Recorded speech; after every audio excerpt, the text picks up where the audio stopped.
The sun was hot against Olivia's back as she stood at the edge of the crowded field, half hidden behind a group of proud parents. Balloons bobbed in the air. Laughter, cheers, and the sound of names being called over the microphone filled the space. Everyone was celebrating, but not her. She wasn't here for joy. She was here because her mother had called 3 days ago, voice sharp with guilt and command. It would mean a lot to Marcus if you showed up. You know how important this day is. Olivia didn't believe that for a second. Marcus didn't care if she came or not. He hadn't spoken more than a few words to her in years. But she had come anyway, standing now in worn shoes that pinched her feet, the only decent outfit she could find after working 2 shifts back to back. Her hands still smelled faintly of printer ink and floor cleaner. A name was called.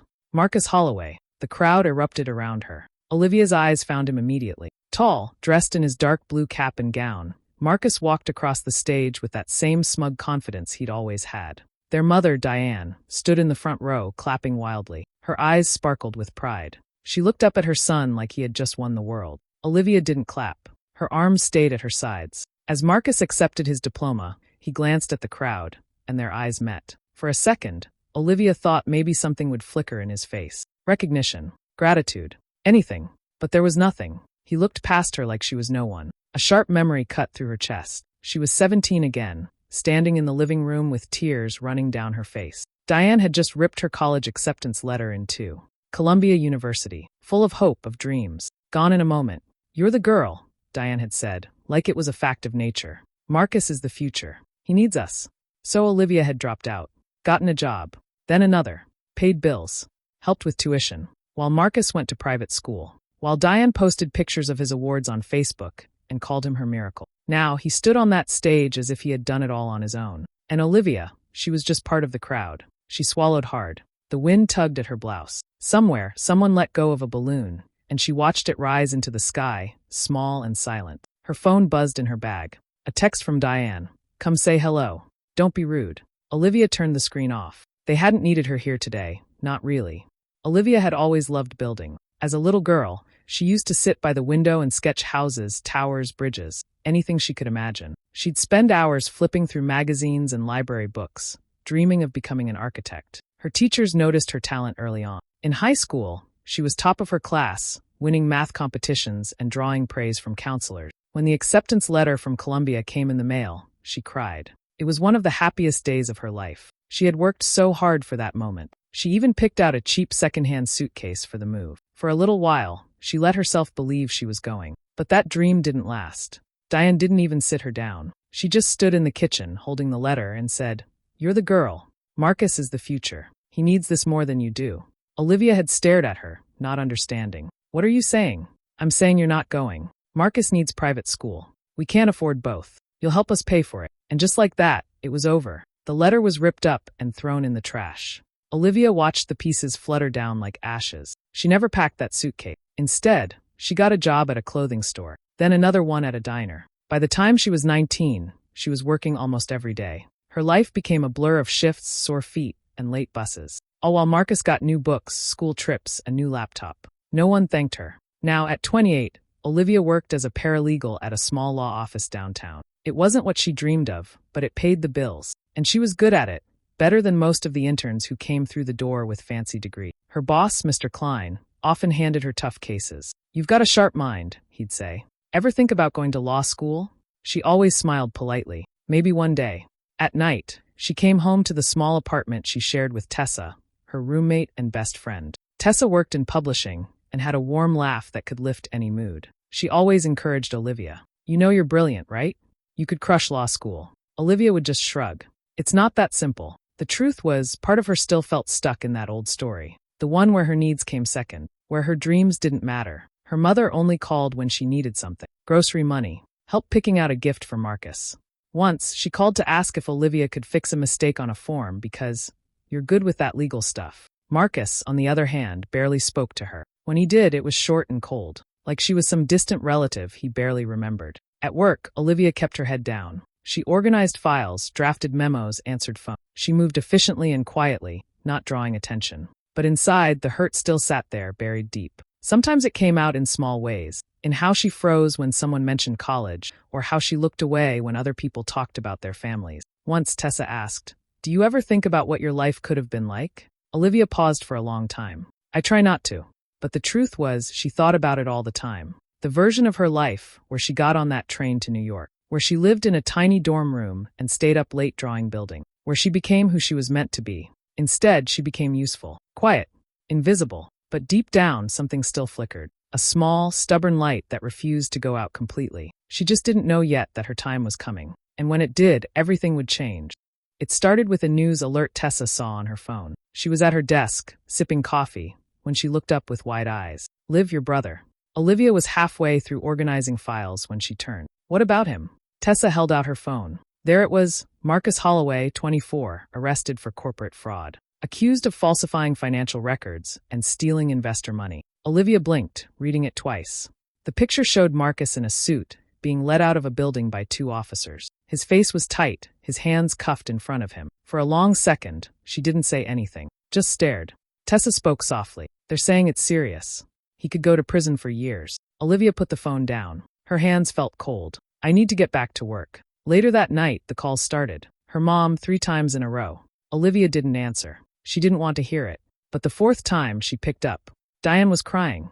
Not the quiet kind, but loud, messy sobs that filled the whole line. He's just a boy, Olivia. They're trying to ruin his life. Olivia sat on the edge of her bed, quiet. What happened? They say he did something wrong at work. But he didn't. He would never. He's your brother. He's not a criminal. Olivia didn't respond. Diane sniffled. The lawyer we hired doesn't know what he's doing. He's some cheap man your uncle found online. We have no money left. It all went to Marcus's school. We need help. Olivia's jaw clenched. The same words again and again. We need help. I'm not a lawyer, she said. But you work in a law office. You know things. You're smart, you always were.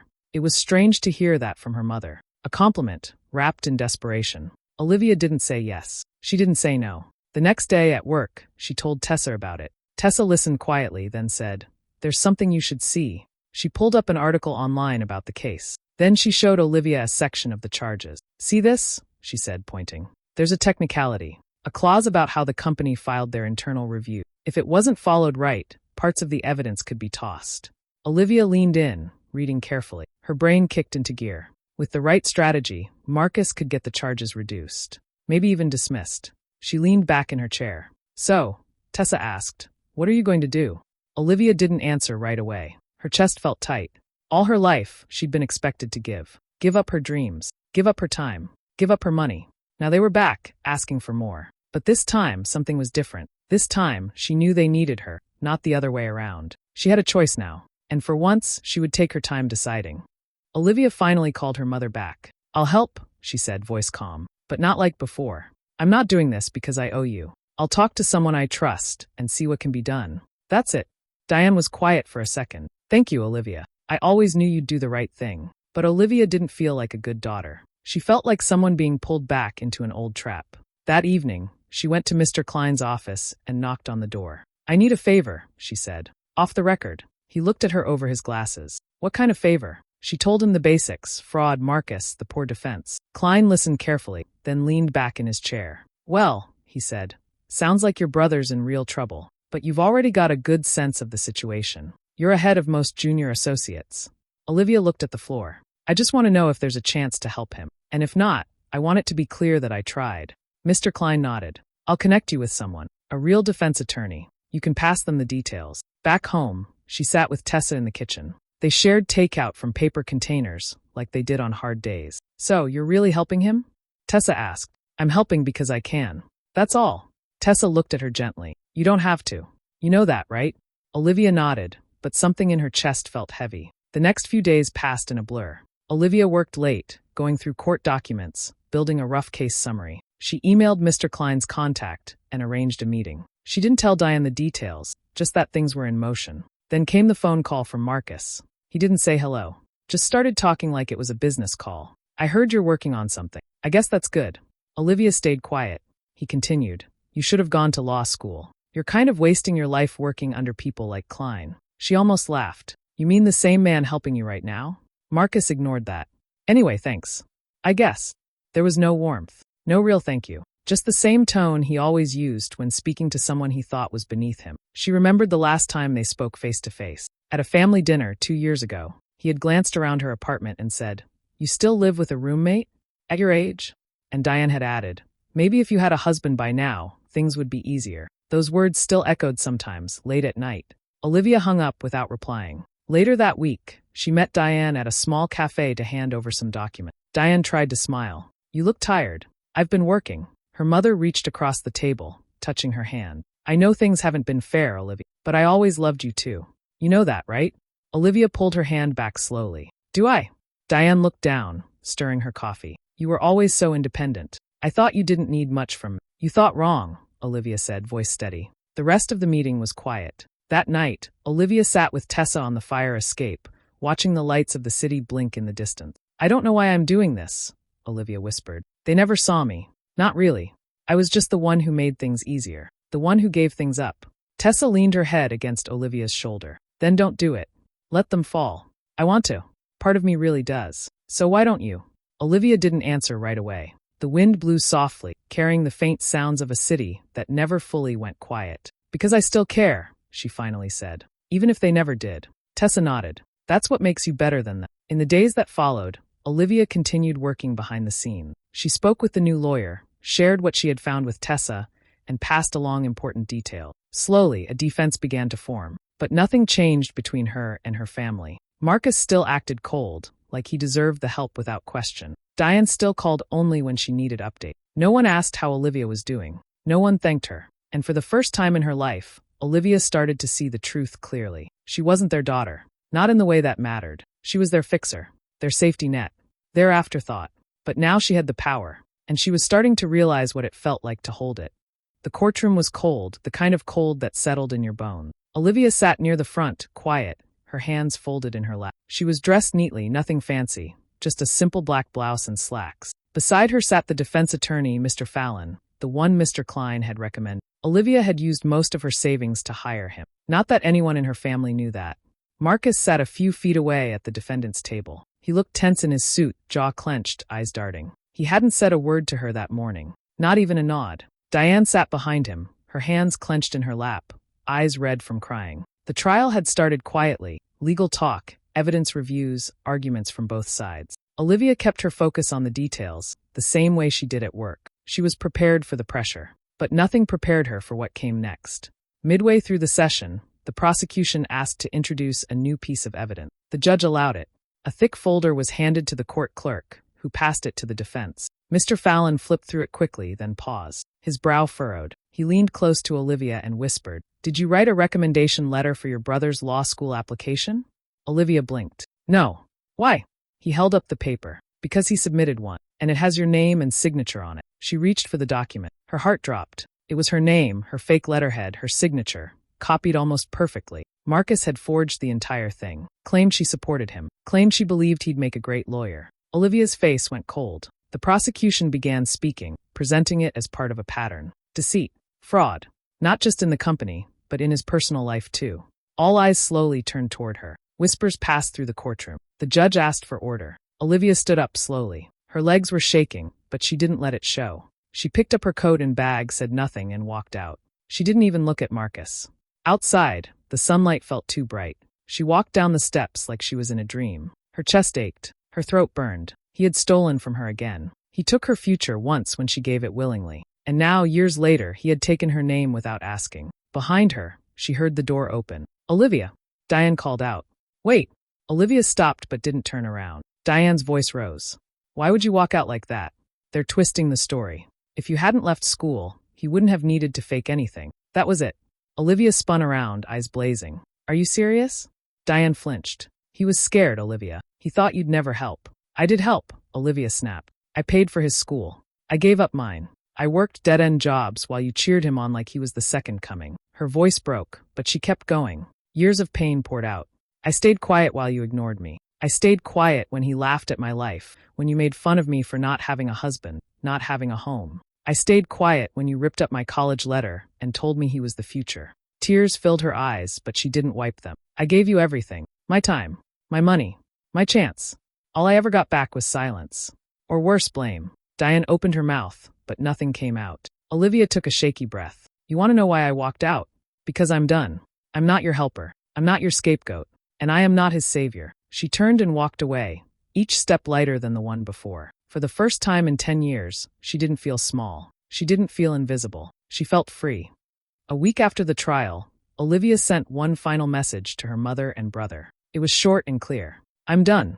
I'm not part of this anymore. Don't call me unless it's an emergency. She didn't wait for a reply.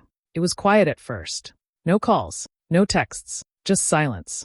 Olivia thought it would hurt more, but it didn't. It felt like peace. At work, she sat across from Mr. Klein and handed him her law school application. He read it, smiled, and leaned back in his chair. Took you long enough, he said. She laughed softly. I guess I had to stop living for someone else first. He pulled out a pen and began writing a letter. You'll need a recommendation. I'll make it count. Later that evening, she walked into her apartment and found Tessa standing behind a homemade cake with the words, "Finally, it's your turn," written in pink frosting. There were a few balloons, soft music playing, and takeout from Olivia's favorite place. Tessa grinned. You're going to be amazing. Olivia smiled, and for once she truly believed it. In the following weeks, she started packing. She had found a small one-bedroom place across town. Nothing fancy, but it was hers. She used the savings she had left, money she once thought she'd never spend on herself. She folded clothes, boxed up books, and taped up pieces of her old life. Every item she packed felt like a goodbye to the girl who had always come second. The day she moved in, she stood in the middle of her new living room. No furniture yet.